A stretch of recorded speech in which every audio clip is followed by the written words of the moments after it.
All right, part 3 of the secret town hall footage that Andy Cohen recorded and are releasing in strange unlisted videos on YouTube. This one actually just went public in the last hour or so, and so this is where this cast of And Just Like That is gonna throw more shade at Kim Cattrall.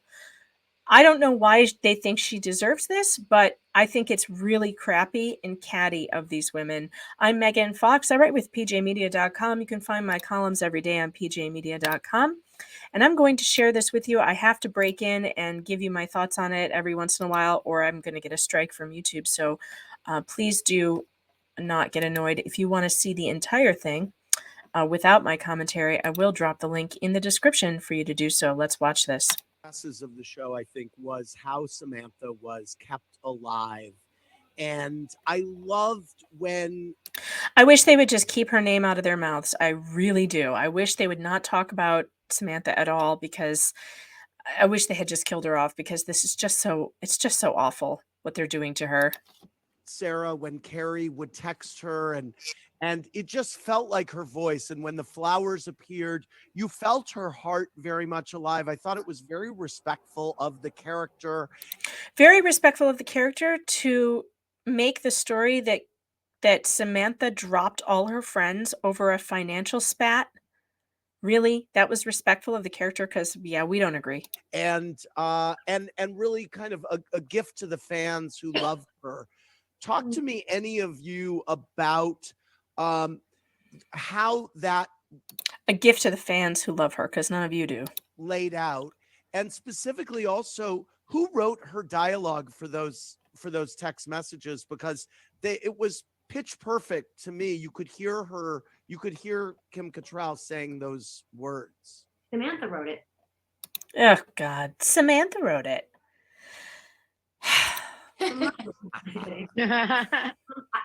Anyone can take this on, but I think what I want to say about that, and everybody can chime in, of course, is that there's this fourth person and she's absent from their lives now, but I feel like every new person that joined us, she bugs me how she can't get her words out a lot.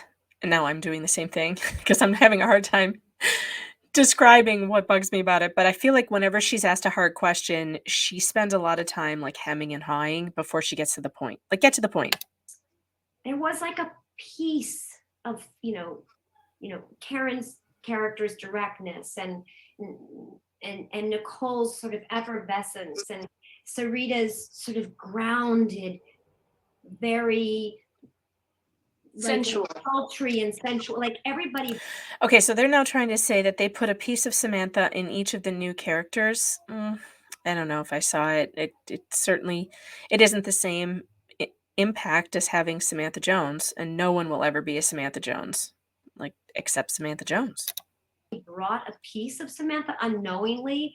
Everyone was like, "You're the new Samantha." And we were like, "No, they're the new Seema. They're the new Naya. They're the new LTW." Right. So I think we all feel like, even if we weren't sure, that it ultimately, the way it was threaded through. Good God, the hand motions were she is really talking with her hands. And I'm not sure if that's because she's uncomfortable and she's trying to mime it out. Are we playing charades? It felt really right, but everybody else speak to it. I agree. I mean, I think the other thing I mean, not that Michael is everything, but we would agree with that. We think Michael Patrick King is not everything. Michael wrote those lines because Michael is all of us, I mean, I don't mean to mean that the other.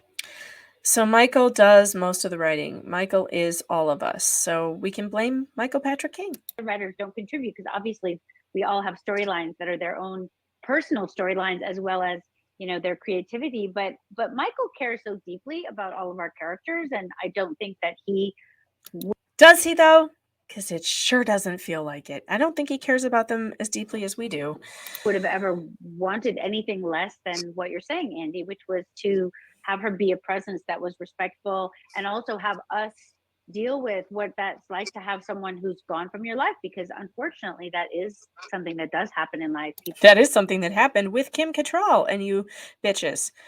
Something happened, It happened, and now you're all still talking about her and treating her like crap. And the other day, I never did a video on it, but Jessica was like, I don't think I would want her back. She doesn't want to come back. She said that for like the last 2 years now, that she's not coming back. I love how they're now trying to turn it around like, well, we wouldn't want her back. Yeah, okay. People separate for different reasons and you lose friends. And that's a hard thing that's very rarely written about. So I felt like it was respectful and I relate to it, certainly.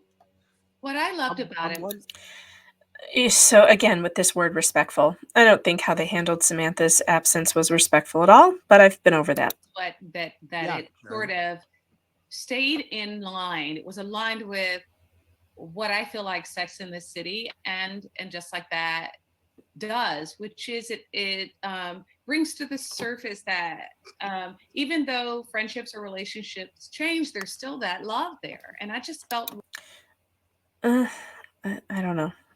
I'm just stopping because I have to. like Samantha was such a loving presence in the story still through all 10 episodes, and it not just handled respectfully but authentic to how this story was created years ago and to how I don't see it, but okay. the stories of these women and these friendships have developed over time is consistent. So I loved it. I don't think that Samantha, the ride or die friend, I don't think there's anything consistent about her turning her back on her friends over a couple bucks. I mean, I remember sitting at the table reads and thinking to myself, wow, this character is so endeared to me, and I have such a heart connection to who Samantha was and is still. And I think that is a credit to the writers and how it was handled. Well, we always have to pat the writers on the back. We have to kiss their ass. We definitely have to do that because everyone on this show must bow down to the writers. I wonder, Cynthia and Kristen, if either of you have heard from Kim Cattrall about her reaction to how Samantha was handled. Oh, the tea. Here it comes. Or anything relating to the show. Nope. No. I like how he didn't ask Sarah Jessica Parker that question. He only asked Cynthia and Kristen because he knows that there's no way Kim and Sarah are talking. Nope. No.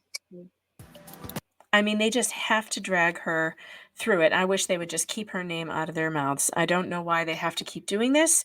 I think in a way they like these videos that this keeps, inspiring. I think they like it. They clearly like the attention that they're getting, and they don't care if it's bad attention, which I also find kind of repulsive. So that's that. Let me know what you think about that in the comments below, and like and subscribe, and I'll talk to you soon.